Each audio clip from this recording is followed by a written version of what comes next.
the same team who won 3 chips in the last 5. And I hated that shit growing up. I think what they're probably experiencing is just a different way of basketball. You know what else they have in common? They are still dominating as of right now. Yo, I don't know what it is. It's like when you get older, it's kind of the holidays hit a little bit different. It's like it's kind of what you make it. Anyways, we got Our Players Getting Too Good at Basketball by Jimmy High Roller. Love this man's vids, yeah. In 1998, Michael Jordan finished his last season with the Bulls on top, as inarguably the best player in the world, with another NBA championship to back it up. And in that season, 26 years ago, Jordan averaged 28.7 points per game on 46% shooting from the field. Now, not only was his scoring average a league high that season, his shooting efficiency was considered excellent at the time. In fact, outside of a couple big men who played 5 feet out from the basket, there wasn't a single player who could compete with him as a scorer. But times have changed, because this season, there are 7 players across the NBA who are averaging at least the numbers Jordan. That's crazy. I'm not gonna lie. That's crazy. And every last one of these players, I mean, except for Shy and I'd say Fox, are like well into the careers, like 3 years plus. Only 3 years plus. This is 97, 98 Jordan. Yo, that's crazy. I ain't gonna lie. That's crazy. Hey, I'll give Jordan one thing: the scoring. No one, yo, I'm trying to tell you, 10 scoring titles, bro. 10 scoring titles.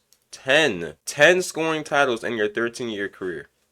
That's impressive. Jordan did in his final MVP season. But there are not 7 players as good as Michael Jordan was in the NBA right now. That is true. There? Are the stats of today's NBA inflated, not a true reflection of the skills and abilities of its players?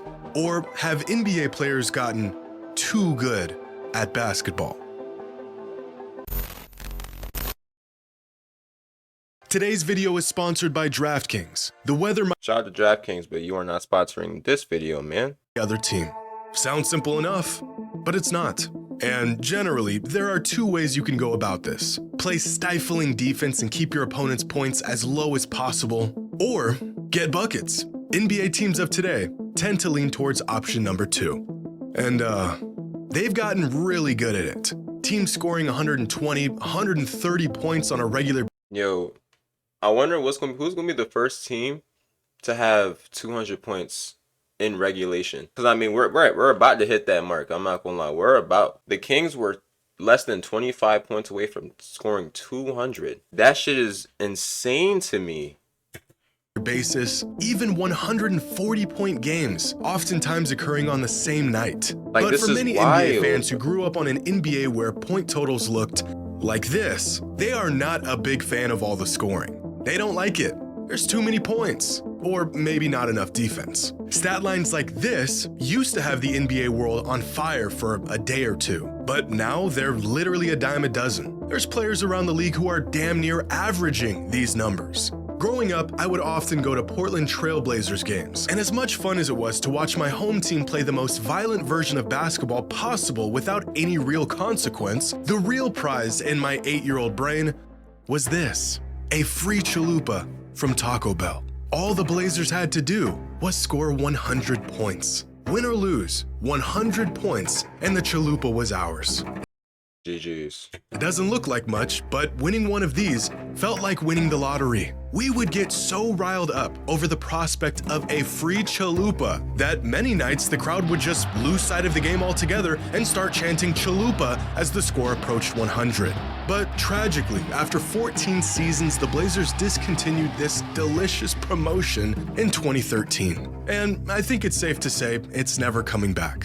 When Taco Bell first began running this promotion, the Blazers were scoring over 100 points at home about 11 times a season, or about 1 in every 4 home games. Attainable, but still rare enough to keep the thrill of it all alive. But by 2020, Only 11 times. the Blazers scored 100 points or more in 39 out of 41 home games, enough to put every local Taco Bell out of business. Is this entire monologue really about chalupas?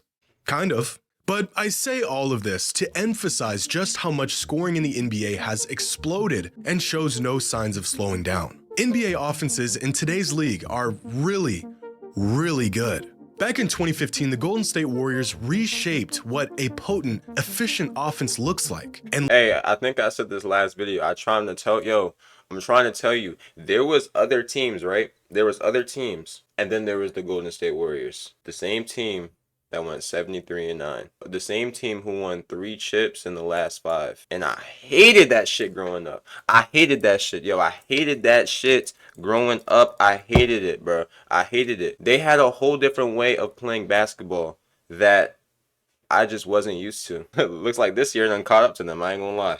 led the league that season with an offensive rating of 111.6. This season, that same offense would rank 26th in the league. I told you. The shit done caught up to them. Y'all motherfuckers don't believe me when I say Dynasty's over, yo. Like, bro, the shit that they was doing back, like, what, 7-8 years ago, that shit's not working no more, bro. Every team done caught on to it, and every team is using it more effectively now. But shout out to the Warriors for, you know, starting a movement and, you know, changing basketball forever. Only ahead of 4 atrociously bad teams. A decade ago, in 2014, the league saw a combined 24 occurrences of teams scoring at least 130 points in a single game. This season, there have already been 85 occurrences of teams scoring at least 130 points. And the league as a whole is on pace to have about 265 of these games by the end of the season. That's more than 10 times more than the league had back in 2014. Now, a lot of fans assume that the insane point totals we're seeing around the league today are simply a byproduct of stat inflation. The game is faster, no one cares about defense, every other shot is a three-pointer. But it's not just inflation. Inflation would assume that it's just the volume that's changing, that there are more things happening within every game, and that's what's leading to the influx in numbers. Hey, I saw this, I came across this TikTok the other day from Iman Shumpert. He said he was basically talking about how the Warriors pretty much like shaped the style of basketball that he liked to play. It was basically proof of how basketball is literally changing and how there's literally like multiple ways to score. There's no more backing down in the post, no more mid-range game. There's no constant attacking the basket anymore, you know. Now you have to now pretty much everyone on the court has to have some type of a set shot now and be able to knock down threes and be able to navigate the offense in just different ways now. And yeah, Iman Shumpert, he was going into depth of how Cavs versus Warriors series, it was the battle of how basketball will be played. And the Warriors won 3 of the 4. And look how basketball is being played now. Now, my thing is, a lot of old heads say how, oh, there's no more defense. I think what it is like, I think what they're probably experiencing is just a different way of basketball. And it may not be the style that they liked, but at the same time, it's the style that is changing, you know. It's just that it just comes with the evolution. And give it like 10 more years, there's probably going to be a different way of basketball that we don't like anymore. That's just what happens. That's just what happens. But it's not that. Other than the dead ball era, right now is a pretty average time in the league in terms of pace and shots. I think that's what he's trying to explain. And simply how good players have gotten, that has really skyrocketed. The dead ball era of the NBA, as the name not so subtly suggests, was an era of slow, physical, grinded out basketball, where games would finish with a final score that, without exaggeration, resemble a halftime score in today's NBA. If we look at the timeline of the NBA and the amount of points teams have scored on average over the last 65 seasons, it's not hard to pinpoint where the league came to a grinding halt offensively. This valley right here, from about 1997 to 2006, is a visual representation of just how slow and drawn out offenses became throughout the dead ball era. And that's where a lot of people like basketball. That's the era of basketball that everyone says is their favorite. That's the era of basketball where they say it's the best because of the physicality and shit. I never understood that, bro. I'm not gonna lie. Being overly aggressive and physical is a good thing in basketball and shit like that. I mean, sure, yeah, you know, competitiveness, but other than that, it's just nothing but pure aggression. Nothing but pure aggression and little to no IQ. I never understood it. And thanks to new rules such as a shortened shot clock on offensive rebounds and innovations in offensive schemes, and of course the evolution of the three-pointer, offenses are now alive and well again. But contrary to popular belief, it wasn't just a change in the rules that favor offense that spurred this explosion in production. Players also just got better at scoring the ball. Because here's the league average effective field goal percentage throughout that same time span. For decades, the league as a whole floated somewhere between 45 and 48 effective field goal percentage. And with little change in efficiency, it was the pace that more or less dictated how productive offenses would be. But over the last decade, the league has gradually become better and more efficient at scoring the ball, reaching a league-wide average effective field goal percentage of nearly 55% over the last few seasons. Now, of course, with more threes, efficiency inevitably increases almost at a linear rate. But today's players also turn the ball over less than ever before. They shoot free throws better than ever before while shooting less free throws than ever before. Across the board, players are simply better now than they were in past eras. And this graph right here, basically, like, it shows everything. It shows everything you need to know on why the evolution of basketball is a good thing and it's not a bad thing. I hate going in the comment sections and I see old heads talking about, oh, this era of basketball sucks. It's soft. It's like, shut your ass up. Shut your boomer ass up, yo. Shut the fuck up. Like, damn. Like, you're mad that the players in your era can't do half the shit that our players can.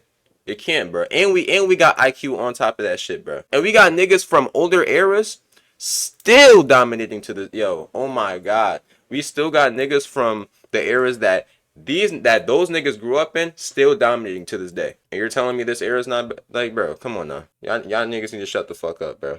Becomes clear when we look at the league average offensive rating over the last 50 years. Even when we level the playing field and look at offensive production per 100 possessions, today's teams are vastly superior than their predecessors. Crazy, just 20 years ago, teams were averaging just 102 points per 100 possessions. Today, that number has jumped all the way to 115 points. Same exact pace, same number of possessions, far more points. Now, more points from more proficient offenses is not exactly what I would call a problem. In fact, I think this brand of basketball, whether you like it or not, is the highest form of the game that we've ever seen. But as we continue to see the game evolve, it is becoming more and more difficult to keep the context of what we're seeing intact. Luka Doncic is a generational talent, one of the best players in the world. And 20 years ago, Tracy McGrady was one of the best players in the world with a similar status among his peers. Except in his prime, McGrady's numbers looked like this. And over the past 5 seasons, Luka's numbers look like this. Is Luka really this much better than a prime Tracy McGrady was? Or has the game and its players evolved to the point where stats have almost become some arbitrary measure of a player's ability, where without context, they are almost... Hey, for the bots in the comment sections, before y'all get the commenting, oh, Tracy is miles better than Luka. He's not, that's not what he's trying to explain. He's basically trying to explain with the evolution on how basketball was played and how players are being able to score more points and stuff like that. Luka is averaging more points, rebounds, assists, and percentage on true shooting. All he's doing is just comparing from different eras. That's all he's doing. Most meaningless. Now, some of you may be saying, well, this isn't a fair comparison. Tracy hit his prime in the dead ball era. Teams and players in general put up less numbers. Well, here are their stats when we adjust them to be the same exact pace and the same number of possessions. And still, it's only when we factor in the rule changes, the spacing, the schemes, the drastic change in overall league play style that we can even begin to get the full picture, which kind of defeats the simplicity of a box score altogether. Or what about De'Aaron Fox? Fox is a great player, but the 30 points, 5 rebounds, and 6 assists he's averaging right now on 58% true shooting is a historically great stat line. In fact, it's so great that if we exclude the last 5 seasons, the only guards in the history of the league to average these numbers in a season were James Harden, Michael Jordan, and Stephen Curry.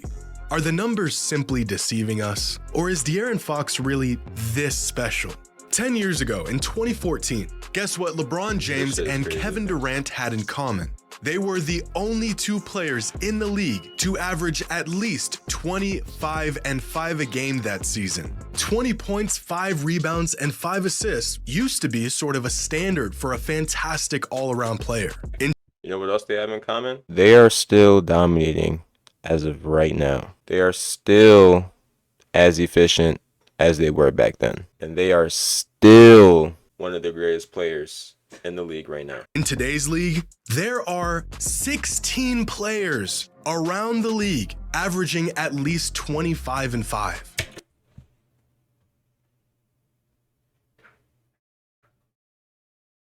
How exactly do we reconcile the fact that what used to be a threshold reserved for mega offensive talent is now just another stat line? And this is happening all around the league right now. Tyrese Halliburton is averaging 26 and 12 on 66% true shooting this season. Yo, a stat line that has never been achieved in the history of the league. Are there really special, bro. this many generational talent in back. the percent true shooting this season? This nigga's averaging, oh my gosh, this nigga's averaging. A stat line that has never been achieved in the history of the league. Oh my god. Are there really this many generational talents in the NBA today? Or has offense just become diluted? Well, I actually think these massive numbers are a product of both of these factors, one stemming from the other. There is so much talent and firepower in the NBA today that getting good looks and getting them quickly has actually become fairly easy. Sure, there's essentially 8 more possessions a game in today's league compared to the previous era, and those extra possessions are driving numbers up a bit. But does anyone stop to consider why there are more possessions? Games have been sped up because no longer are teams running 20-second offensive sets and eating up the clock to find a good open look. This drives up the number of possessions each game, and those possessions just feed the loop even further. Great offense leading to quick possessions, leading to faster games, leading to more points. Defense today isn't terrible. Players have just become too good at offense. Yo, oh my god, yo.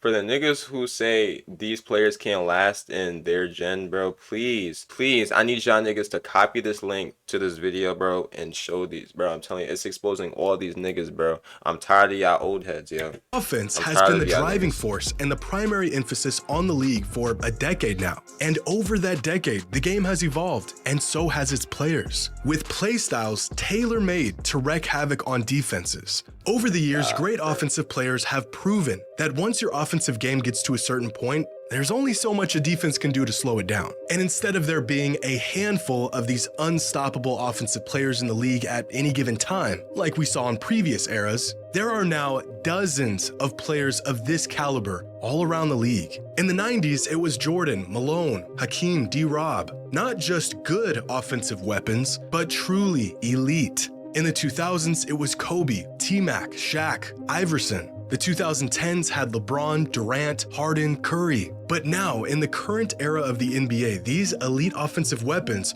are everywhere. Embiid, Luka, Giannis, Shea, Durant, Fox, Curry, Booker, Mitchell, Tatum, Jokic, Trey, Halliburton, Maxey, LeBron, Dame, AD, Edwards, Kawhi, PG, LaMelo, Brunson, Kyrie, Sabonis. All of them legitimately unstoppable offensive talents from night to night. Yeah. And that's just the highest tier. It doesn't even include guys like Morant, Zion, Bane, Markkanen, Ingram, Cam Thomas, Randall, Jaylen Brown, Kat, Sengun, Scotty, Garland, Paulo, Siakam, Butler, Mikal Bridges. The league is more talented now than ever before.